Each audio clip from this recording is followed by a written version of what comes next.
এই জন্য মরণটা আল্লাহ পাক গোপন রাখছে, যাতে মানুষ ভয় পায়, আতঙ্কিত থাকে। যে কোনো সময় সিরিয়াল ছাড়া যে কোনো সময় মালাকুল মাউত আমাদের সামনে চলে আসতে পারে, তার কোনোই গ্যারান্টি নাই। পৃথিবীর সবকিছু আমরা নিয়ে ভাবি, পৃথিবীর সবকিছু নিয়ে আমরা চিন্তা ভাবনা করি, সব অনিশ্চিত বিষয়গুলো। আমার 5 তলা বাড়ি হবে, বিল্ডিং হবে, কিন্তু 5 তলা বিল্ডিং নাও হতে পারে। আমি ইটালি যাব, আমার ছেলেকে ইটালি পাঠাবো, কিন্তু ইটালি নাও পাঠাইতে পারি। আমার জায়গা জমিন হবে, কানি কানি জায়গা জমিন কিনবো, ইনশাল্লাহ একদিন অনেক বড় লোক হয়ে যাবো, অনেক কোটি টাকার মালিক হয়ে যাবো, আমার ছেলে হয়ে যাবো। অনেক রকম স্বপ্ন থাকে, সব অনিশ্চিত স্বপ্নগুলো নিয়ে আমরা অনিশ্চিত স্বপ্নের পিছনে আমরা ছুটতেছি। একটাও নিশ্চিত না, আমি জানি এগুলো নিশ্চিত না, তারপরেও সময় ব্যয় করে করে করে করে আমার জীবনটাকে নষ্ট করে দিচ্ছে, হায়াতটা পুড়িয়ে যাচ্ছে। অথচ আল্লাহ পাক রব্বুল আলামিন বলেন, আল্লাযী খালাকাল মাউত, আমি আল্লাহ পাক রব্বুল আলামিন তোমাদেরকে আল্লাযী খালাকাল মাউতা ওয়াল হায়াতা, দুইটা জিনিস দিয়েছি, একটা মাউত একটা হায়াত, একটা হায়াত একটা মাউত, দুইটা জিনিস, হায়াত মাউত দুইটা জিনিস তোমাদেরকে দিয়েই পৃথিবীতে পাঠিয়েছি। হায়াত যেহেতু দিয়েছি, জন্ম যেহেতু নিয়েছো, তুমি পৃথিবীতে যেহেতু জন্মগ্রহণ করেছো, একবার গিয়েছো ভুবনে, তাহলে অবশ্যই তোমাকে মৃত্যুর স্বাদ গ্রহণ করতে হবে। কথা বলেন ঠিক কিনা? এই জন্যই কবি বলেছেন, এমন জীবন তুমি করিবে ঘটন, মরিলে হাসিবে তুমি, কাঁদিবে ভুবন। কথা বলেন, এমন জীবন আপনাকে আমাকে গঠন করতে হবে। আমি যেদিন মরে যাব, পৃথিবীর জমিন থেকে চলে যাব, আমি হাসতে হাসতে যাতে আমার মরণটা হয়ে যায়। আমি মরার সময় যাতে আমি হাসতে পারি, আমি যদি মালাকুল মউতকে দেখে দেখে আমি কালিমা পড়তে পারি, কালিমা পড়ার সময় যাতে আমার আকা, আমার নূর নবী সাল্লাল্লাহু আলাইহি সাল্লাম যাতে আমার সামনে থাকে, তিনাকে দেখে দেখে যাতে আমি কালিমা শহীদ যাতে আমার মরণটা হয়, হাসতে হাসতে আমার মৃত্যুটা যাতে হয়। আল্লাহ কবুল করুক, জোরে বলেন আমিন। আর আমি মারা যাব হাসতে হাসতে, আর পুরা একটা ভুবন কেঁপে উঠবে, আমার আত্মীয় স্বজন সবাই কেঁদে দিবে, আমার জন্য কাঁদবে, কারণ আমি মানুষটা ভালো ছিলাম। কথা বলেন, ভালো মানুষের জন্য সবাই আফসোস করে, আর খারাপ মানুষ মারা গেলে কেউ আফসোস করে না।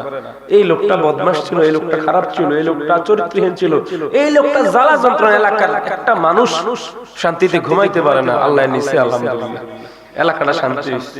এমন কিছু মানুষ আছে না, আল্লাহ তাদেরকে হেদায়েত দান করুক, এবং কি তাদেরকে ইসলামের জন্য, ইসলামের খেদমতের জন্য কবুল করুক। আওয়াজে বলি আমিন। বাবাজিরা আমার, পৃথিবীতে যেহেতু আসছি, আমাদেরকে একটা হায়াতের একটা লিমিট দিয়ে আল্লাহ পাক রব্বুল আলামিন আমাদেরকে পাঠিয়েছেন। লিমিটটা যখন ক্রস করব, লিমিটটা যখন শেষ হয়ে যাবে, মরণের ঠিকানা যখন চলে আসবে, আমার যখন মৃত্যুর পরোয়ানা চলে আসবে, সঠিক সময়ে আমার রূহটা হরণ করা হবে, কবজ করা হবে, আমাকে মৃত্যুর স্বাদ গ্রহণ করতেই হবে। কত শবে বরাত একসাথে কাটিয়েছি যাদের সাথে, মসজিদের সামনে কাতারে যারা থাকতো, আজকে তারা কোথায়? গত বছর শবে বরাতে যারা ছিল, তার আগের বছর শবে বরাতে যারা ছিল, তার আগের বছর, আগামী গত 10 বছরের কথা আপনি স্মরণ করেন, কার কার সাথে শবে বরাতে কোথায় কোথায় আপনি বসেছিলেন? আজকে মায়ার মানুষগুলো, আজকে প্রাণের মানুষগুলো কোথায় হারিয়ে গেল? কোন অচেনা অজানা দেশে হারিয়ে গেল, যেখানে হারিয়ে যাওয়ার পর আর কোনো খোঁজ খবর পাওয়া যায় না। সেখানে যাওয়া যায় আর ফিরে আসার কোন সুযোগ থাকে না। এমন একটা দেশে অজানাতে চলে গেছে, তাদের ভুলের মাসুলগুলো তারাই দিচ্ছে, ভালো হলে তারাই তার প্রতিফল ভোগ করতেছে, উপভোগ করতেছে নাজ নেয়ামত জান্নাতের। আর যদি খারাপ হয়ে থাকে তাহলে যন্ত্রণার কোনো শেষ নাই, যদি খারাপ হয়ে থাকে যন্ত্রণার কোনো শেষ নাই। আজকে পবিত্র শবে বরাতের একটা রাত্র, নিয়ামতপূর্ণ এই বরাতটা আমাদেরকে নাজ নিয়ামত দিয়েছেন, মুক্তির রাত। এই রাত্রি আল্লাহ পাক গোটা মানব জাতিদের মাঝে যারা যারা ক্ষমা চায়, চোখের পানি ছেড়ে সকল পাপিষ্ঠ বান্দাদেরকে আল্লাহ পাক ক্ষমা করে, কারণ একটাই চোখের পানি, মাত্র এক ফোঁটা চোখের পানির বিনিময়ে আল্লাহ পাক রব্বুল আলামিন জীবনের সমস্ত গুনাহগুলো মাফ করে দেয়। সুবহানাল্লাহ। এটা এমন রাত্র, মুক্তির রাত। এই রাত্রটা আমরা পেয়ে খুশি না বেজা? এই রাত্রটা আমরা পেয়ে খুশি না বেজা? কত রাত্র ছোট থাকতে মা জননী আমাদেরকে হালুয়া রুটি খাওয়াইছে সবে বরাতে, খাওয়াইছে না? সবে বরাতের রাত্র আসলে ভালো মন্দ ভালো খাবার পাক করতো, আত্মীয় স্বজনরে খাবার পাঠাই দিত, ঘরে ঘরে খাবার পাঠাই দিত, রুটি পাঠাই দিত, হালুয়া পাঠাই দিত, আলবা রুটি পাঠাই দিত। এখন হয়তো প্রচলন গুলো ধীরে ধীরে বেদাতের ফতুয়া লেগে, বেদাতের টেক লেগে ধীরে ধীরে এগুলো বন্ধ করে দিচ্ছে। একটা হালাল খাবারকে, খাবারটা হালাল না, রুটি খাওয়া কি হালাল না হারাম? হালুয়া খাওয়া হারাম না হালাল? আপনার এই হালাল একটা খাবারকে, হালাল একটা খাবারকে যেটা সম্পূর্ণ হালাল, এটাকে হারাম বানিয়ে, হারাম ফতুয়া দিয়ে এটাকে বন্ধ করে দিচ্ছে ঘরে ঘরে। এখন ওই তো দেখেন কয়জনের ঘরে বানায়নি, অথচ এটা একটা খাদ্য প্রদান করা। রাসূল সাল্লাল্লাহু আলাইহি সাল্লাম বলছেন এটা এত উত্তম, এত উত্তম। একজন মানুষ যখন খুশি হয়ে যায়, খাবার খেয়ে তৃপ্তি পেয়ে যায়, আল্লাহ পাক রব্বুল আলামিন বলছে, গোলাম তুমি স্বয়ং আমি প্রভুকে খাদ্য দিয়েছো, জোরে বলেন সুবহানাল্লাহ। তুমি আমাকে খাদ্য দান করেছো, আমার এক গোলামকে, আমার এক বান্দাকে, আমার এক সৃষ্টিকে তুমি পেট ভরে খাইয়েছো, তোমার তৌফিক অনুযায়ী তুমি যাই খাইয়েছো, আমি আল্লাহ সন্তুষ্ট হয়ে গেছি, তার মন ভরে গেছে, পেট ভরে গেছে, সে তৃপ্তি সহকারে আমার কাছে দোয়া করেছে মন থেকে, যা বান্দা তোর রিজিক আমি আল্লাহ আরো প্রশস্ত করে দিলাম, জোরে বলেন সুবহানাল্লাহ। বেশি বেশি দান সদকা করা, বেশি বেশি খাদ্য প্রদান করার জন্য আল্লাহ কবুল করুক, জোরে বলেন আমিন। কত রাত্র মায়ের সঙ্গে শবে বরাতের সময় হালুয়া রুটি খাইয়া মসজিদে আসলাম। আজকে এখানে যারা বসছেন আব্বুজিরা আমার, অনেক মা হারাইয়া বসছেন, কথা বলেন ঠিক কি? ছোটবেলার কথা স্মরণ করেন, মা আমাদেরকে সবে মেরাজের সময়, সবে বরাতের সময়, সবে কদরের সময় আমাদেরকে মসজিদে পাঠাইয়া দিত। তখন আমাদের নামাজের বয়স হয় নাই, আমাদের নামাজের বয়স হয় নাই, কিন্তু মা বাবা, মা আমাদেরকে পাঞ্জাবি পরাইয়া, টুপি পরাইয়া আমাদেরকে মসজিদে পাঠাইয়া দিত ইবাদতের জন্য, জিকির আজকার করার জন্য। কারণ ওই রাতটা সবে বরাত। এই সবে বরাত আল্লাহ পাক রব্বুল আলামিন পছন্দ করে। আখির জামানার নবীজির উম্মতকে শবে বরাত, শবে মেরাজ, শবে কদর গিফট করেছে, উপহার দিয়েছে, উপঢৌকন দিয়েছে গুনাহগার উম্মতের জন্য। কারণ নবী দেওয়ানা হয়ে গেছে, পেরেশান হয়ে গেছে, এইজন্য আল্লাহ পাক এগুলো হাদিয়া দিয়েছে, জোরে কোন সুবহানাল্লাহ। আজকে যার মা নাই ভুবনে, সে বুঝে মার জন্য কতটা ব্যথা লাগে, কতটা যন্ত্রণা লাগে। বাবা হারায়া যারা বসছেন, ছোটবেলায় বাবার সঙ্গে, বাবার হাত ধরে, আঙ্গুল ধরে মসজিদে এসেছেন, জুম্মাতে এসেছেন, সবে মেরাজে, সবে বরাতে, সবে কদরে এসেছেন, ঈদগাহে গিয়েছেন। আজকে এখানে যারা আছেন, অনেকে বাবা হারাইয়া এখানে বসে গেছেন, যার বাবা অন্ধকার কবর, যার মা অন্ধকার কবরে। মা বাবা যার ধারাতে নাই, সে বুঝে মা ছাড়া, বাবা ছাড়া কতটা কষ্ট লাগে, কতটা ব্যথা লাগে। মায়ের মতো পৃথিবীতে আর কাউকে দেখা যায়? মায়ের মতো, আপনার মায়ের মতো চেহারা, এত মায়াবী সুন্দর চেহারা আপনি আর কোন মহিলাকে দেখছেন? আপনার মায়ের মতো কাউকে লাগে? যদিও এখন এসে মাকে মা ডাকতে চায় না, মাকে বুড়ি ডাকে, আর শাশুড়িকে আম্মু ডাকে। কথা বলেন ঠিক কিনা? শাশুড়িকে আম্মু ডাকে, দৈনিক খোঁজ খবর নেই, অথচ মাকে মা ডাকতে চায় না, বাবাকে আব্বু ডাকতে চায় না। ঠিকই, কিন্তু শ্বশুরকে আব্বু ডাকে, বাবাকে আব্বু ডাকতে চায় না, পরামর্শ করতে চায় না। ঠিকই শ্বশুরকে ফোন দিয়া, আব্বু কিছু লাগবে না, ইলিশ মাছ খাইতে মন চাইনি, কাতলা মাছ খাইতে মন চাইনি, শ্বশুরকে ফোন দিয়ে খোঁজ খবর নেই। অথচ মা বাবার কাছে আমাদের হক আছে না নাই? মা বাবার কাছে আমাদের হক আছে নি? মা বাবার কাছে আমাদের হক আছে, কতটা বেশি আছে। যেদিন মা বাবা যুবকরা হয়, সেদিন বুঝে সন্তানের জন্য কেমন লাগে। যে যুবক বাবা হয়, তখন বুঝে যে সন্তানের জন্য দরদ, সন্তানের জন্য মায়া মমতা কত বেশি, কত বেশি সন্তানের জন্য মায়া মমতা। আল্লাহ পাক রব্বুল আলামিন পৃথিবীর সকল মা বাবা যারা বেঁচে আছে, নেক হায়াতের তাইয়্যিবা দান করুক, জোরে বলি আমিন। যত মা বাবা গত হয়ে গেছে, যত মা বাবা অন্ধকার গহীন কবরে চলে গেছে, যাদের মা নাই, যাদের বাবা নাই, যারা মা বাবা হারাইয়া বসছেন, তাদের মা বাবার কবরকে আজকে শবে বরাতের রাতের উসিলায়, ফজিলতে, তোফায়েলে, বরকতে আল্লাহ পাক রব্বুল আলামিন সকল মা বাবার কবরগুলোকে যাতে জান্নাতুল ফিরদাউসের বাগান বানায় দেয়, জোরে কোন আমিন। আর জোরে কোন আমিন। মার চেহারার দিকে যত তাকাইবেন তত দেখবেন ভালো লাগে, তত দেখবেন ভালো লাগে, আনন্দ লাগে। মাকে মা বলে ডাক দিলে দেখবেন কলিজাটা ঠান্ডা হয়ে গেছে। এই শবে বরাত আল্লাহ পাক রব্বুল আলামিন শবে বরাতটা উপহার দিয়েছেন। রাসূল সাল্লাল্লাহু আলাইহি সাল্লাম অনেক চিন্তিত। আল্লাহ পাক রব্বুল আলামিন বললেন, হে আমার হাবিব, হে আমার প্রিয় রাসূল, আপনি চিন্তিত কেন? রাসূল সাল্লাল্লাহু আলাইহি সাল্লাম বললেন, আমার মালিক মেহেরবান দয়াবান, আমার উম্মতদেরকে তুমি এত কম হায়াত দিয়েছো। 40 বছরে দাড়ি পেকে যায়, চুল পেকে যায়, 50 বছর 60 বছরের ভিতরে দুনিয়ার হায়াতের বাজেট শেষ হয়ে যায়। অথচ আগের জামানার নবীদেরকে হাজার হাজার বছর হায়াত দিয়েছো। আগের জামানার নবীদের উম্মতদেরকে হাজার বছর হায়াত দিয়েছো। উম্মতদের এত হায়াত পেয়ে তারা না জানি কত আমল করেছে, কত ইবাদত করেছে।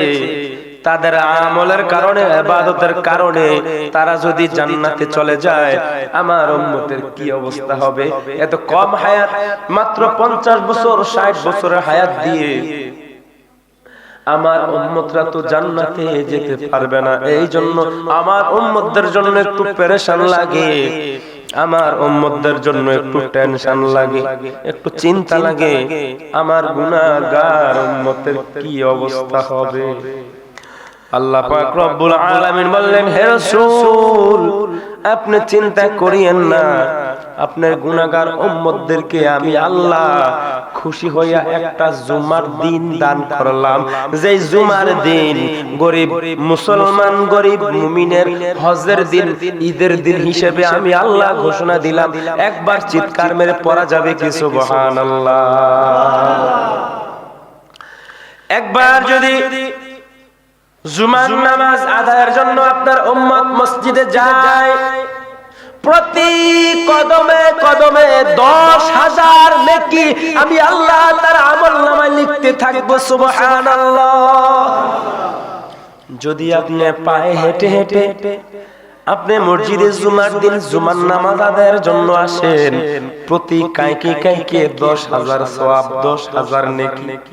তাহলে আপনি যদি 500 টাকা লাগে মসজিদে আসতে, আবার 500 টাকা লাগে মসজিদ থেকে যাইতে, কত নেকি হবে গুণে শেষ করা যাবে না। এটা আপনার উম্মতদেরকে ভালোবেসে আমি আল্লাহ পাক রব্বুল আলামিন দিলাম। আর কোন নবীর উম্মতদেরকে এত মর্যাদা, এত সওয়াব দেওয়া হয় নাই। সুবহানাল্লাহ। রাসূল সাল্লাল্লাহু আলাইহি সাল্লাম বললেন, আমি খুশি হইলাম।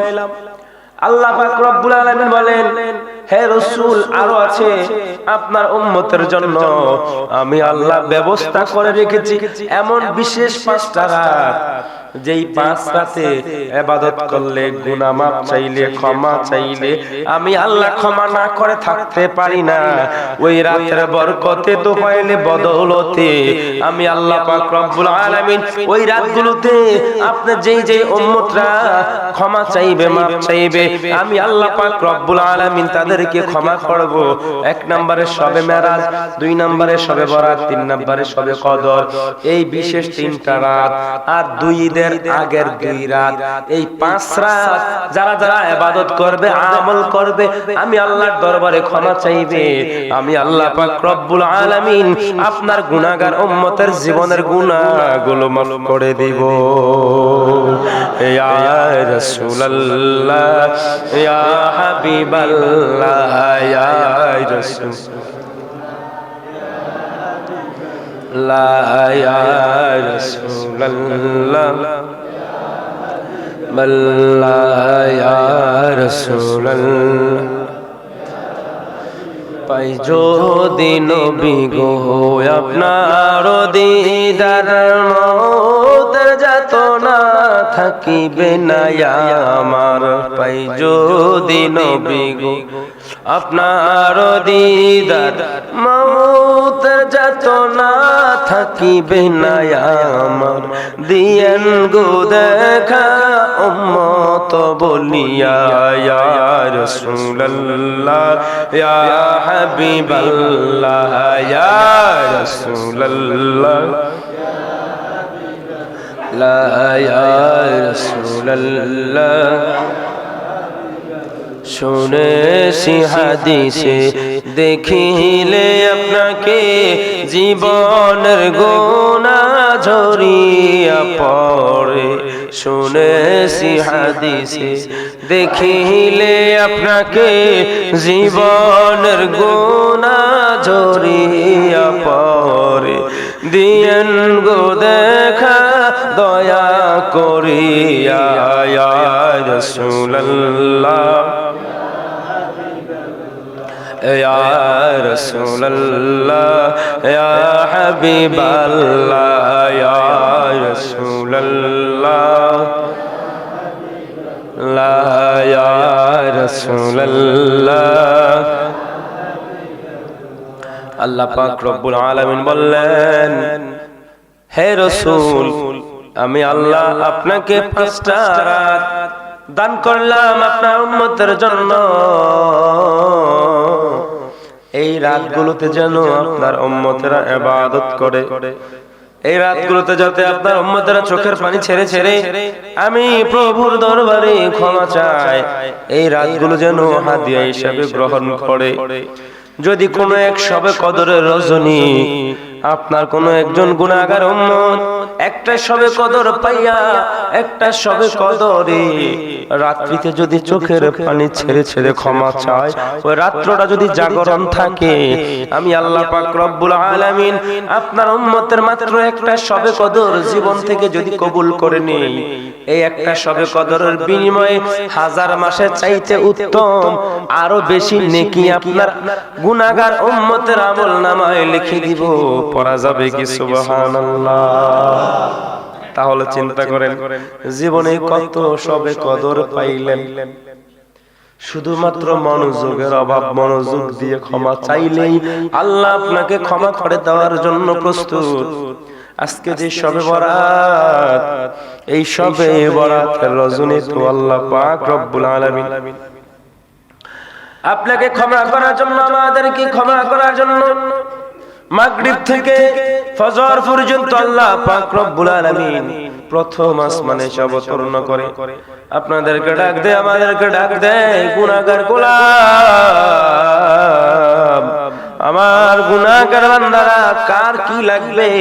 এটা মুক্তির রাত্র, এই শবে বরাত ক্ষমার রাত্র, শবে বরাত তোমার ভাগ্য রজনী মুক্তির রাত্র। এই রাত্রে আমি আল্লাহর কাছে ক্ষমা চাও, কার কি লাগবে, যত সমস্যা আছে আমি আল্লাহর কাছে চাও। আমি আল্লাহ পাক রব্বুল আলামিন সকল সমস্যা থেকে উদ্ধার করে তোমাকে পবিত্র ঈমানদার মুমিন বান্দা হিসেবে কবুল করে নিব। বাবাজিরা আমার, মা হারাইয়া বসে গেছেন, বাবা হারাইয়া বসলেন, রাসূল সাল্লাল্লাহু আলাইহি সাল্লাম মা হারাইয়া বাবা হারাইয়া শুধুমাত্র উম্মতের জন্য কাঁদছে, কখনো মার জন্য কাঁদেন নাই, কখনো বাবার জন্য কাঁদেন নাই, কখনো সম্পদের জন্য কাঁদেন নাই, কখনো প্রাচুর্যের জন্য কাঁদেন নাই, ক্ষমতার জন্য কাঁদেন নাই। কত হাজার হাজার চোখের পানি মোবারক ঝরেছে শুধুমাত্র আমাদের কথা স্মরণ করে। আজ থেকে 1500 বছর পূর্বে ভেবেছে আমার গুনাহগার উম্মতদেরকে শয়তান যেভাবে ওয়াসওয়াসা দিবে, শয়তান যেভাবে ধোঁকা দিবে, আমার গুনাহগার উম্মতরা যদি বেনামাজি হয়ে যায়, যদি বেরোজগারি হয়ে যায়, যদি জিনাখোর হয়ে যায়, তাদের কি অবস্থা হবে? তাদের ক্ষমা পাওয়ার একটা ব্যবস্থা করে দেন না গো মাওলা। এই জন্য মাওলা কারীম জানাই দিয়েছেন, হে রাসূল, আপনার উম্মতদেরকে বিশেষ বিশেষ রাত্র দিলাম বোনাসের মতন করে, এই রাত্রগুলোতে যাতে তারা ইবাদত করে। শবে বরাত এমন একটা শবে বরাত, মুক্তির রাত্র, এই শবে বরাতে যাতে তারা আমল করে, ইবাদত করে, আমি আল্লাহর কাছে তারা যাতে ক্ষমা চায়, তারা যাতে মুক্তি কামনা করে। আমি আল্লাহ ক্ষমা করতে পছন্দ করি, আমি আল্লাহ মাফ করতে পছন্দ করি, আমি আল্লাহ মাফ করে দেই। যাতে আপনার বান্দারা মাফ চায়, আমি আল্লাহর কাছে আনন্দ লাগে যখন একজন গুনাহগার বান্দার জীবনের গুনাহগুলো ক্ষমা করে তাকে পবিত্র ঈমানদার বানায় দেব। তখন আমার কাছে আনন্দ লাগে, কিন্তু আপনার গুনাহগার উম্মতেরা তারা নিজের ভুল বুঝতে হবে, তারা ক্ষমা চাইতে হবে। শবে বরাতের রজনী যখন হয়ে গেল, আম্মা জান আয়েশা সিদ্দিকা রাদিয়াল্লাহু তাআলা আনহা হঠাৎ করে খেয়াল করে গভীর রজনীতে পাশে দেখলেন রাসূল সাল্লাল্লাহু আলাইহি সাল্লাম বিছানার মধ্যে নাই। আম্মা জান আয়েশা রাদিয়াল্লাহু তাআলা আনহা পেরেশানি হয়ে গেলেন। রাসূল সাল্লাল্লাহু আলাইহি সাল্লাম তো আজকে আমার ঘরে আরাম করার কথা, নবী তো আজকে আমার ঘরে গভীর রজনী, নবীজিকে দেখতেছি না, রাসূলকে দেখতেছি না, আমার ঘরে তো নাই, কোথায় গেল? আম্মা জান আয়েশা সিদ্দিকা রাদিয়াল্লাহু তাআলা আনহা তিনি তালাশ করতে লাগলেন, একজন দুইজন করে রাসূল সাল্লাল্লাহু আলাইহি সাল্লামের বিবিগণদের ঘরের মধ্যে তালাশ করতে লাগলেন, কারো ঘরে নাই, কোথাও পাওয়া যায় না। রাসূল সাল্লাল্লাহু আলাইহি সাল্লাম কোথায় গেলেন? অবশেষে আম্মা জান আয়েশা সিদ্দিকা রাদিয়াল্লাহু তাআলা আনহা দেখলেন রাসূল সাল্লাল্লাহু আলাইহি সাল্লাম ওই দূরে কবরস্থানের মধ্যে পাশে দাঁড়ায়া দাঁড়ায়া উম্মতের জন্য বিনায়া বিনায়া কান্দে। আম্মা জান আয়েশা সিদ্দিকা রাদিয়াল্লাহু তাআলা আনহা আবার ঘরে চলে আসলেন। রাসূল সাল্লাল্লাহু আলাইহি সাল্লাম মুনাজাত দিয়ে শুধু উম্মতের জন্য কান্দে, শুধু গুনাহগার উম্মতের জন্য মুক্তি কামনা করে। এই মুক্তির রাত্র খোলা আকাশের নিচে দাঁড়ায়া হাত দুটি বাড়াইয়া আল্লাহর কাছে শুধু আরজি জানায় গুনাহগার উম্মতদেরকে যাতে ক্ষমা করে দেওয়া হয়। রাসূল সাল্লাল্লাহু আলাইহি সাল্লাম যখন আবার হুজরা মোবারক আসলেন, এসে জিজ্ঞাসা করলেন, হে আয়েশা, তুমি বুঝি মনে করছো আমি তোমার সাথে বেইনসাফি করছি, তোমাকে ছেড়ে অন্য কোন বিবির ঘরে গেছি? কিন্তু না, আমি তোমাকে ছেড়ে তোমার হক নষ্ট করে অন্য কোন বিবির ঘরে যাই নাই। আমি শুধুমাত্র পেরেশানিতে ছিলাম। আজকে শবে বরাতের রজনী, মুক্তির রাত্র, ক্ষমার রাত্র। এই ক্ষমার রাত্রে আমি আমার মাওলার সঙ্গে একটা কানেকশন লাগায়া দিলাম। আমার আল্লাহ যাতে আমার গুনাহগার উম্মতদেরকে maaf করে আজকে শবে বরাতের উসিলায় আমার গুনাহগার উম্মতদেরকে যাতে জান্নাত দিয়ে দেয়। জোরে কোন সুবহানাল্লাহ, আল্লাহু আকবার। রাসূল সাল্লাল্লাহু আলাইহি সাল্লাম কখনো মার জন্য, বাবার জন্য, সম্পদের জন্য, দুনিয়ার বাদশাহের জন্য কাঁদেন নাই। একদিন নয়, দুই দিন নয়, তিন দিন না খেয়ে জীবন যাপন করেছেন। 3 দিন পর্যন্ত রাসূল সাল্লাল্লাহু আলাইহি সাল্লামের চুলার মধ্যে কোনো আগুন জ্বলে না। ক্ষুধার যন্ত্রণা, আজকে আমরা কত ভাত তরকারি নষ্ট করি, কত খাবার নষ্ট করি, কত খাবার পুকুরে ফেলায় দেই, কুকুরকে খাওয়াই, হাঁস মুরগিকে খাওয়াই, গরুকে খাওয়াই, অথচ খাবারের জন্য কত কষ্ট করেছেন।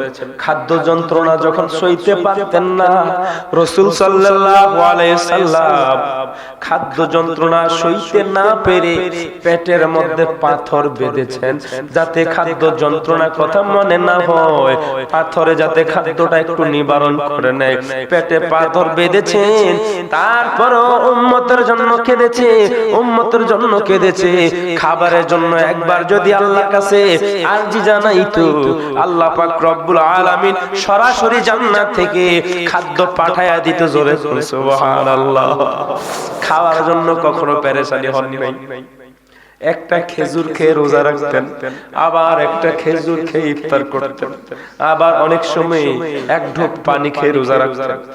রাসূল সাল্লাল্লাহু আলাইহি সাল্লামের পেরেশানি একটাই ছিল, গুনাহগার উম্মতের কথা, গুনাহগার উম্মতের কথা। আল্লাহু আকবার। ঈসা আলাইহিস সালাম আল্লাহর দরবারে আরজ করলেন, ও আল্লাহ, আপনার শেষ জামানায় যে নবী আসবে, রাহমাতাল লিল আলামিন, নূরুন আলা নূর, এই নূর নবীর উম্মতের এত মর্যাদা দিলা, যেদিকে কিতাবের যেই পৃষ্ঠা দেখি শুধুমাত্র শেষ নবীর উম্মতের মর্যাদার কথা উল্লেখ পাওয়া যায়। এত মর্যাদা কেমনে দিলা? আমগো নবী গো তো এত মর্যাদা পাওয়া যায় না। ঈসা আলাইহিস সালাম হাঁটতেছেন, সুন্দর একটা পাথর দেখলেন, এই পাথরটা জলমল জলমল করতেছে। ঈসা আলাইহিস সালাম বললেন, ও আমার আল্লাহ, এই পাথরটার ভিতরে কি আছে? আল্লাহ পাক রব্বুল আলামিন বললেন, তোমার হাতের মধ্যে যে লাঠিটা আছে, লাঠি দিয়া পাথরের মধ্যে আঘাত করো। আঘাত করে যখন আঘাত করবা, পাথরটা দুই টুকরা হয়ে যাবে। ঈসা আলাইহিস সালাম যখন পাথরের মধ্যে আঘাত করলেন, আঘাত করার পর দেখলেন পাথরটা দুই টুকরা হয়ে গেল। ভিতরে তার চাইতে আরো সুন্দর একটা পাথর। জোরে কোন সুবহানাল্লাহ। কিভাবে সম্ভব? এই পাথরের মধ্যে ওই পাথরটা কিভাবে ঢুকছে? ওই পাথরের মধ্যে আরেকটা বাড়ি দিছে দেখার জন্য ভিতরে কি আছে। ভিতরে দেখতেছে আরেকটা পাথর আরো সুন্দর, আবার একটা বাড়ি দিছে। তিনবার বাড়ি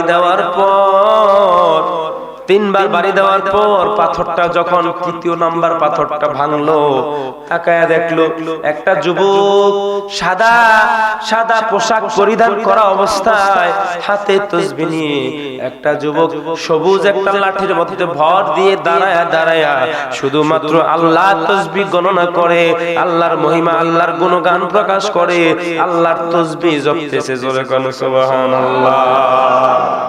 যুবককে যখন প্রশ্ন করলো, যুবক বললেন, আমি হাজার হাজার লক্ষ লক্ষ বছর এই জায়গায় এক অবস্থায় দাঁড়ায়া আমার মাওলার সম্মান গাই, আমার মাওলার কুদরত বর্ণনা করি, আমার মাওলা তাসবিহ যাপন করতেছি।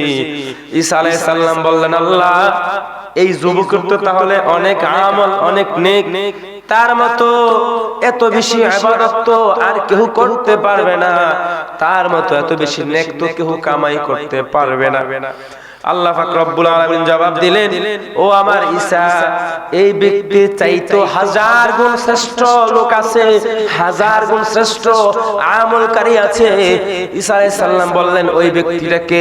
আল্লাহ পাক রব্বুল আলামিন বললেন, শেষ জামানায় যে নবী, যেই পয়গম্বর রাসূল আকরাম দুনিয়ার জমিনে আগমন করবেন, ওই নবীর উম্মতদেরকে শয়তান যেভাবে ধোঁকা দিবে, শয়তানের সঙ্গে যুদ্ধ করে যখন নামাজে নামাজে দাঁড়াইয়া যখন একটা সিজদা দিবে, একটা সিজদার ভিতরে যখন একটা তাসবিহ আদায় করবে, সুবহানা রাব্বিয়াল আলা, একবার সুবহানা রাব্বিয়াল আলা পড়লে হাজার হাজার লক্ষ কোটি কোটি বছর ইবাদত করার চাইতেও বেশি আমলনামায় নেকি দেওয়া হবে। আল্লাহু আকবার। সালাতুন ইয়া রাসূলুল্লাহ আলাইকুম, সালামুন ইয়া হাবিবাল্লাহ আলাইকুম, সালাতুন ইয়া।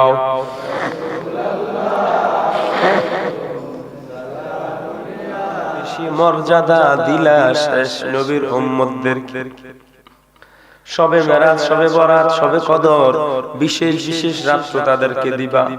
এগুলো শুইনা তো আর মনটা মানতেছে না, এগুলো শুইনা তো আর দিলটা মানতেছে না, আর ভালো লাগতেছে না। নবী হইয়া কি পাইলাম? নবী না হইয়া যদি নূর নবীর উম্মত হইতাম, তাহলে মনে হয় আমার জীবনটা সার্থকতা পাইতো। জোরে কোন সুবহানাল্লাহ। ঈসা আলাইহিস সালাম যখন দোয়া করলেন, আল্লাহ পাক রব্বুল আলামিন কোন নবীর দোয়া বিফলে দেন না, আর ঈসা আলাইহিস সালামের দোয়াও আল্লাহ পাক রব্বুল আলামিন কবুল করলেন। ঈসা আলাইহিস সালামকে জীবিত অবস্থায় সরাসরি আল্লাহ পাক রব্বুল আলামিন নিয়ে যাবেন। ঈসা আলাইহিস সালামকে এই যে খ্রিস্টানরা ঈসা আলাইহিস সালামকে মানতো, কেমন মানতো? খ্রিস্টানরা কিন্তু তাদের মধ্যে যদি কোনো মানুষ মারা যায়, তারা ফুরায় না, তারা কবর দেয়। কথা কোন ঠিক কিনা? ফুরায় শুধু হিন্দুরা। কারা ফুরায়? হিন্দুরা, সনাতন ধর্মরা, তারা মানুষদেরকে ফুরায় দেয়। আর ঈসা আলাইহিস সালামের উম্মত কম যারা ছিল, খ্রিস্টান, এই খ্রিস্টানরা ঈসা আলাইহিস সালামরে বলছিল, ঈসা আলাইহিস সালাম আল্লাহর বেটা। জোরে কোন নাউজুবিল্লাহ, জোরে কোন নাউজুবিল্লাহ। ঈসা আলাইহিস সালাম আল্লাহর পুত্র, আল্লাহর বিবি বাল বাচ্চা আছে। জোরে কোন নাউজুবিল্লাহ। এমন ধারণা পোষণ করতো। আর নতুবা তারা খ্রিস্টানরা পরকাল, হাসর, মিজান, কবর, আখিরাত সবকিছু বিশ্বাস করে, ফেরেশতা সব আছে, আল্লাহ আছে, সব তারা বিশ্বাস করে। শুধু তাদের গন্ডগোলটা এখানেই, তারা ঈসা আলাইহিস সালামকে আল্লাহর পুত্র হিসেবে সাব্যস্ত করছে। জোরে কোন নাউজুবিল্লাহ।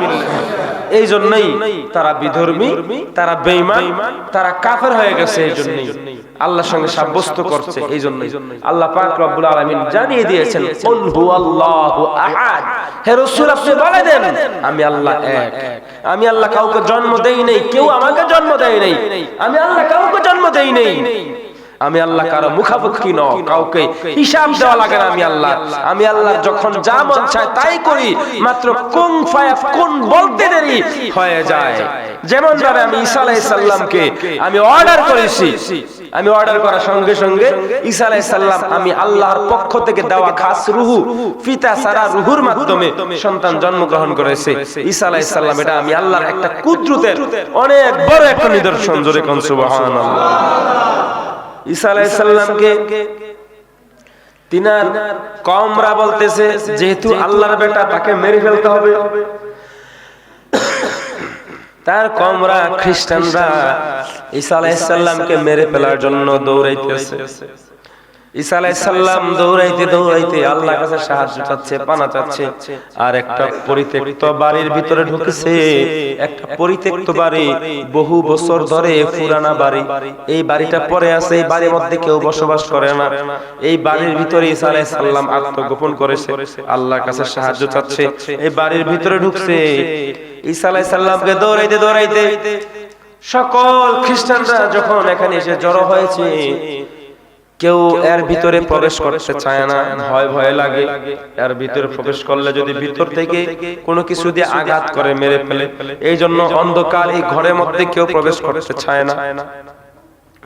একজন হঠাৎ করে বলল আমি এর ভিতরে প্রবেশ করে আমি তাকে ধরে আনবো। সকলে যখন অনুমতি দিল, ওই ব্যক্তিটা ঈসা আলাইহিস সালামকে মারার জন্য, ধরার জন্য এই পুরান ঘরের মধ্যে যখন প্রবেশ করলো, প্রবেশ করার পর এদিক দিয়ে সে পুরান ঘরে প্রবেশ করছে, ওই দিক দিয়ে আল্লাহ পাক রব্বুল আলামিন ঈসা আলাইহিস সালামকে জিবরাইল আলাইহিস সালামের মাধ্যমে আসমানে জীবিত অবস্থায় উঠায় নিয়েছেন। জোরে কোন সুবহানাল্লাহ। ঈসা আলাইহিস সালামকে জীবিত অবস্থায় উঠিয়ে নিয়েছেন, কারণ ঈসা আলাইহিস সালামকে কিয়ামতের পূর্বে আবারও পৃথিবীর জমিনে পাঠানো হবে শুধুমাত্র আমাদের উম্মতের মর্যাদা পাওয়ার জন্য, আমার আপনার মতো মর্যাদা পাওয়ার জন্য। আমাদের নূর নবীজির উম্মত হিসেবে পৃথিবীর জমিনে আবারও আগমন করবেন। জোরে কোন সুবহানাল্লাহ। 33 বছর বয়সে ঈসা আলাইহিস সালামকে উঠিয়ে নেওয়া হয়েছে। কত বছর বয়স? 33 বছর বয়সে ঈসা আলাইহিস সালামকে উঠিয়ে নেওয়া হয়েছে। কিয়ামতের পূর্বে ঈসা আলাইহিস সালাম আবার আসবে। কিয়ামতের পূর্বে যে আলামতগুলো, কিয়ামতের আলামতগুলো 87, 85 থেকে 87টা আলামত সুগরা, ছোট ছোট আলামত 87টা আলামত ছোট ছোট, আর বড় আলামত হইছে 7টা। কিয়ামতের বড় আলামত কয়টা? 7টা আলামত বড়। তার মধ্যে অন্যতম একটা আলামত ইমাম মেহেদী আলাইহিস সালামের আগমন। এই ইমাম মেহেদী আলাইহিস সালামের আগমন নিয়ে এখন বাংলাদেশের বিভিন্ন জায়গায় অনেকে গবেষণা করে। গত বছর না কয়েক বছর আগে খবর পাইলাম আড্ডা নাকি ইমাম মেহেদী আলাইহিস সালাম আগমন করছে। নাউজুবিল্লাহ কি বাড়ি যাবেন? আমনগা আড্ডা নাকি ইমাম মেহেদী আলাইহিস সালাম আসছে, আড্ডা নাকি মেহেদী আলাইহিস সালাম থাকে। বিভিন্ন জায়গায় মানুষের প্রতারণা, ভণ্ডামির আর শেষ নাই। নিজেকে ভাইরাল করার জন্য, ধান্দামি করার জন্য, মানুষের ঈমান লুটে নেওয়ার জন্য, মানুষকে ধোঁকা দেওয়ার জন্য, হঠাৎ সম্পদশালী হওয়ার জন্য বিভিন্ন জায়গায় অনেকেই ইতিমধ্যে বিভিন্ন জায়গায় নিজেকে ইমাম মেহেদী বলে দাবি করতেছে। আল্লাহ এই সমস্ত ভণ্ডদের থেকে হেফাজত করুক। জোরে কোন আমিন। ইমাম মেহেদী আলাইহিস সালাম আগমন করবেন, আর দাজ্জাল পৃথিবীর জমিনে আগমন করবেন। দাজ্জাল এসে মানুষদেরকে এক হাতে জান্নাত আর এক হাতে জাহান্নাম দেখাবে, নিজেকে খোদা দাবি করবে।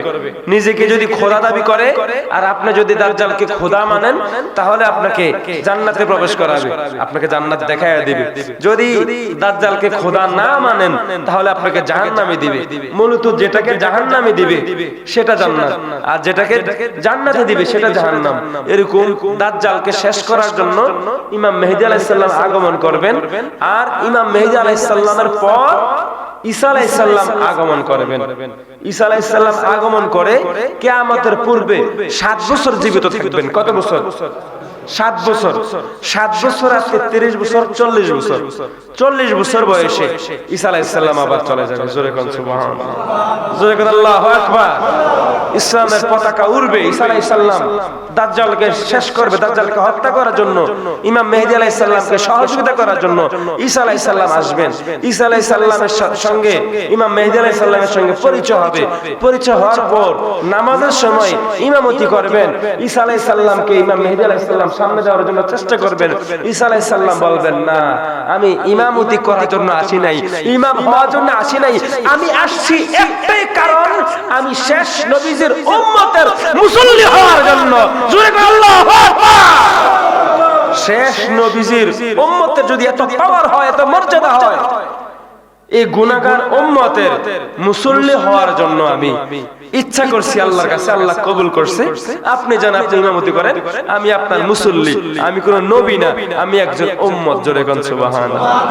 সালাতুন ইয়া রাসূলুল্লাহ আলাইকুম আলাইকুম সালাতুন ইয়া রাসূলুল্লাহ আলাইকুম সালামুন ইয়া হাবিবাল্লাহ। গুফতে মুসা বা খুদা দার কো হ্যায় তুর, গুফতে মুহাম্মদ বা খুদা দার আরশ নূর সালাতুন ইয়া সালামুন ইয়া হাবিবাল্লাহ আলাইকুম সালাতুন ইয়া রাসূলুল্লাহ আলাইকুম।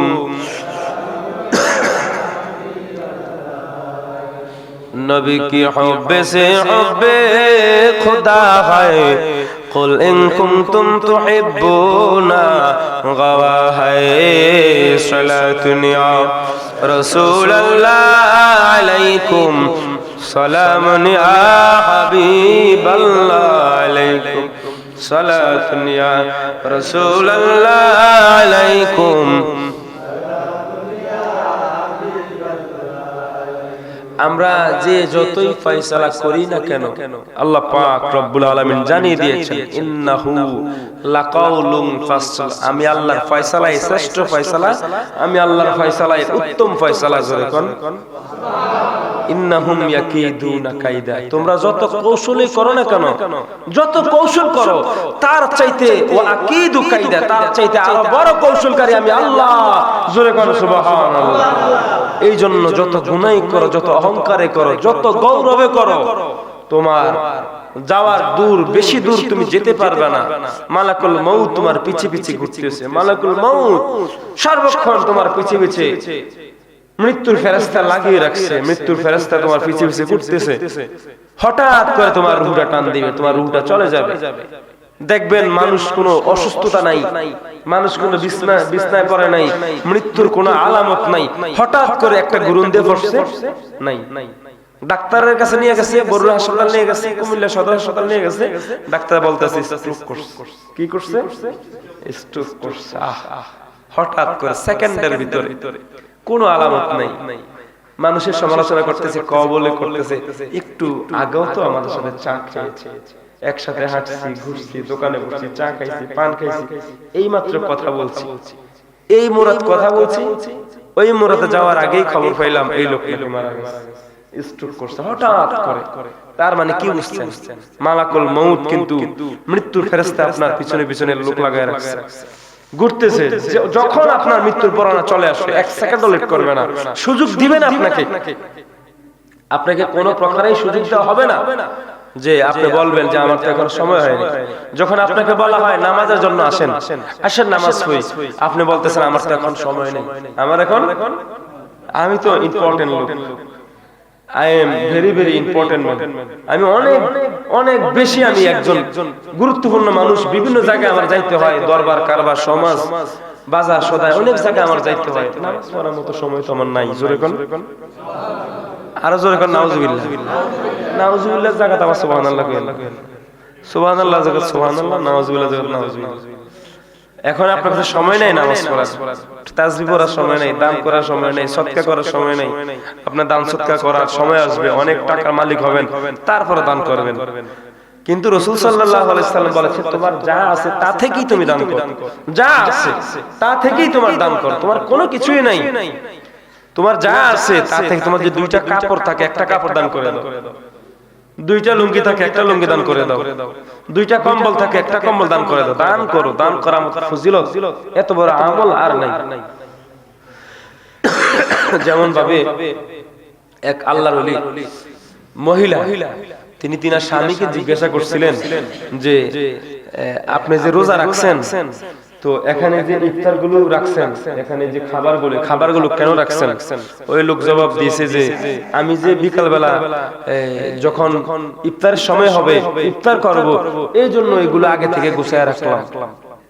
আমি তো আজকে রোজা রাখছি এই জন্য আমি আগে থেকে ইফতারটা গুছায় রাখছি যাতে সন্ধ্যা হইলে আমি ইফতার করতে পারি। মহিলা বললেন আপনি তো আল্লাহর ওলি না, আপনি তো বুজুর্গ না, আপনি তো একজন ভণ্ড। সে বলতেছে আমি ভণ্ডামি কি করলাম? রোজা রাখলাম, ইফতার গুছায় রাখলাম, এটা আমার ইফতার, সন্ধ্যাবেলা ইফতার করব। ওই মহিলা জবাব দিছে যে আমি আপনাকে অনেক ভালো জানতাম, আপনি আমার স্বামী অনেক ভালো জানতাম, কিন্তু এখন দেখলাম আপনি ইফতার যে গুছায় রাখছেন, আপনি সন্ধ্যায় ইফতার করবেন, কিন্তু আপনি কি খবর নিয়ে দেখছেন অনেকে এখন না খায় আছে? সুবহানাল্লাহ। এই মুহূর্তে অনেকে ক্ষুধার যন্ত্রণায় কাতর, এই মুহূর্তে অনেকে ক্ষুধার যন্ত্রণায় কাতর, ক্ষুধার যন্ত্রণায় অনেকে ছটফট করতেছে। আপনি সন্ধ্যার জন্য খাবার জোগায় রাখছেন, আল্লাহর উপর কি আপনার ভরসা নাই? যে আল্লাহ সারাদিন আপনাকে হায়াতটা দান করবে, সারাদিন আপনি হায়াত পাবেন, সন্ধ্যা হইলে আপনি ইফতার করবেন, সন্ধ্যার সময় ইফতার কি দিয়া করবেন? আল্লাহ পাক কি ইফতার আপনার জন্য ব্যবস্থা করে পাঠাইতে পারতো না? আল্লাহর উপর কি ভরসা রাখা যায় না? আল্লাহর উপর যখন ভরসা রাখবেন তখন আপনি বুঝবেন যে না আপনি মুত্তাকি। যখন আল্লাহর উপর ভরসা রাখবেন আমাকে আল্লাহ পাক খাওয়াইবো, আল্লাহ পাক আমার রিজিকের ব্যবস্থা করে দিবে, যখন এটা মনে করবেন, অনুধাবন করবেন, তখন বুঝবেন না আমি ঈমানের ছোঁয়া পাচ্ছি, ঈমানের সুঘ্রাণ পাচ্ছি, আমার ভিতরে ঈমানদারিতা আসতেছে। আর এখন তো আমরা ব্যাংকের মধ্যে টাকা জমায় রাখি, সুদে টাকা লাগায় রাখি। কথা বলেন, সুদে টাকা লাগাই, ব্যাংকে টাকা লাগাই, আগামী কালকে কেন? গত বছরে কুরবানির গোশত এখনো খবর নেন অনেকে ফ্রিজে আছে। কথা কয় না? গত বছরে ফ্রিজের, গত বছরে কুরবানির গোশত এখনো অনেকে ফ্রিজ লাগা দিলে পাওয়া যায়, 8-10 টাকা পাওয়া যায়, ভাগ করে রাখছে। আল্লাহ পাক তাদেরকে হেদায়েত করুক, জোরে কোন আমিন। অনেকে আছে কুরবানির আগের দিনও খায়। এই বছর কোরবানির আগের দিন গত বছর কোরবানির গোশত দিয়ে শেষ করছে, আর কিনে নাই, একবারে যে কোরবানি দিছে গোশতটি ফ্রিজে ঢুকিয়ে লিছে। তা আপনি কি গোশত খাওয়ানোর লেগে কোরবানি দিবেন? এটা গোশত খাওয়ানোর কোরবানি হয়ে গেল না? গরিব দুঃখীর হক, সমাজবাসীর হক, এতিম মিসকিনদের হক, ফকির বৈরির হক, কারো হক তো আপনি দিলেন না, আত্মীয়স্বজনের হক দিলেন না। আল্লাহ পাক হেফাজত করুক, জোরে কোন আমিন। আল্লাহ পাক সঠিক বুঝ দান করুক, জোরে কোন আমিন। অথচ আল্লাহ পাক রব্বুল আলামিন জানিয়ে দিতেছেন ওমা তাদরি নাফসুম মাযা তাকসিবু গাদা, আমার বান্দা জানে না আগামী কালকে সে কি উপার্জন করবে, সে কি খাবার খাবে, তার জন্য কি আমি আল্লাহ প্রস্তুত রেখেছি সে নিজেও জানে না। তার জন্য কি রেখেছি, আপনি আগামী কালের জন্য যে খাবারটা রাখছেন সেই খাবার আপনার ভাগ্যে নাও জুটতে পারে, সেই খাবার আপনি নাও খাইতে পারেন, অথবা আপনার অন্য জায়গায় গেলে দেখবেন আরো সুন্দর খাবার আল্লাহ পাক রব্বুল আলামিন আপনার জন্য প্রস্তুত করে রেখেছে। জোরে কান সুবহানাল্লাহ। আল্লাহ পাক রব্বুল আলামিন বলেন ওমা তাদরি নাফসুম বিআইয়ি আরদিন তামুত, আমার কোন বান্দা জানে না সে কখন কোথায় মৃত্যুবরণ করবে, সে কখন কোথায় কোন জায়গায় কোন সময়ে মৃত্যুবরণ করবে, আমার কোন বান্দা জানে না। অতএব আজকে আমরা সকল অনিশ্চিতের পিছনে ঘুরতেছি, জোরালো ভাবে নিশ্চিত আমার মৃত্যুটা হয়ে যাবে জেনেও আমি তওবা করি না, নিশ্চিত আমার মৃত্যুটা নিশ্চিত এটা জানার পর আমি তওবা করি না। কত বড় নালায়েক, কত বড় নাফরমান, কত বড় ফোড়া কপাল! তওবার বাক্যগুলো আমার মুখ দিয়ে আসে না, তওবার বাক্যগুলো আমার মুখ দিয়ে আসে না। নিজেকে শুধরাইতে হবে, নিজেকে তওবার মাধ্যমে আল্লাহ তাআলার দরবারে ক্ষমা চাওয়ার একটা সুযোগ শবে বরাতের রাত্র। এই ক্ষমা চাওয়ার একটা সুযোগ শবে বরাতের রাত্র। এই শবে বরাতকে টার্গেট করে অনেকেই এতদিন চলাফেরা করছে যে শবে বরাত আসলে মসজিদে আসবে, শবে বরাত আসলে একবারে মসজিদে ক্ষমা চাইলে, এতদিন নামাজ পড়ে নেই। এতদিন নামাজ পড়ে নাই তো মনে মনে ভাইবা রাখছে যে শবে বরাত আসলে মসজিদে যাইয়া ক্ষমাটা চাইয়া বেশি করে সেজদা দিব, বেশি করে কান্নাকাটি করে মাফ চাইবো, আল্লাহ পাক মাফ করে দিব। কিন্তু শবে বরাত আসার আগেই গতকালকের ভিতরে গত হয়ে গেছে, এমন লোক আছে না? নাই এরকম লোক? শবে বরাতের হিসাব করে রাখছে, গণনা রাখছে শবে বরাত আর কয়দিন, এটা গণনা রাখছে কোন দিন মসজিদে যাইব, অথচ তার আগে তো পৃথিবী ত্যাগ করা লাগছে, পৃথিবী থেকে চলে। এখন আপনি হিসাব করবেন রোজার আছে 15 দিন, রোজার না আছে 15 দিন, আমাদের আছে কয়দিন বাকি, আমরা হায়াতের কয়দিন বাকি আছে, এটা কি আপনি বলতে পারবেন? এটা তো আপনি বলতে পারতেন না। অতএব আপনি রোজার হিসাব তো করবেন, ঠিক আছে, গুনবেন, কিন্তু আপনাকে এখনই তাওবা করে খালেস নিয়ে তো তাওবা করে আল্লাহর কাছে মাপ চাইতে হবে। আজকে শবে বরাতের রজনী আল্লাহ পাক রব্বুল আলামিন আমাদেরকে দিয়েছেন, দান করেছেন, উপহার দিয়েছেন।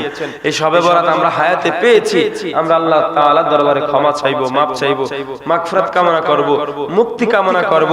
আল্লাহ পাক রব্বুল আলামিন শবে বরাতের উসিলায় আমার আপনার আমাদের প্রত্যেকের জিন্দেগি সমস্ত গুনার বোঝাগুলো যাতে মাফ করে দেয়। আর জোরে কোন আমাদের আম্মা আব্বার জীবনে গুনাহ যাতে মাফ করে দেয়, জোরে কোন আমিন। আল্লাহ কবুল করুক, বলি আমিন।